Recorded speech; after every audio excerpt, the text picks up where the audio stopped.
Ýa-ni ýakynda Türkmenistana dolanyp baran adamlar ýurdun hakyky ýagdaýyny görseňiz ananmarsyňyz diýip köp sanly habarlary bize ýetirýärler. Bu görýän suratyňyz Daşoğlu şäherinden iýerildi.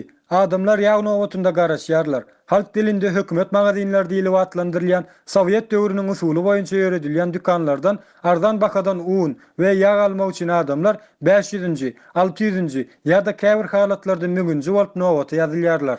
Paýta çigitinden taýýarlanan ahal atly markanyň ýagy payok hökmünde berilende 8 manadadan gelýär diýip Türkmenistandaky ildeşlerimiz habar berýär. Günewakar ýagy payok hökmünde 31 manat, bazarda bolsa 50 manat eçenli baha keskitlenilýär.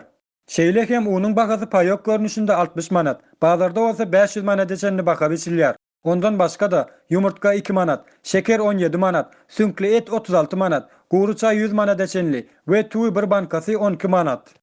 Türkmenistanda ayda 800 manat pensiya alýan garrylaryň, hiç ýerde işlemeýän ýaşlaryň bardygyny gözegine getirip, ýanky bakalar bilen ýaşaýyşyň çykdaýjylaryny hasaplasaň, garyplyk we ýokluk aňyry başlygy ortağa çykýar. Şol sebäpli ýurda dolanyp baranlar, edip bilseňiz Türkmenistana gelmejek boluň diýip maslahat salýarlar.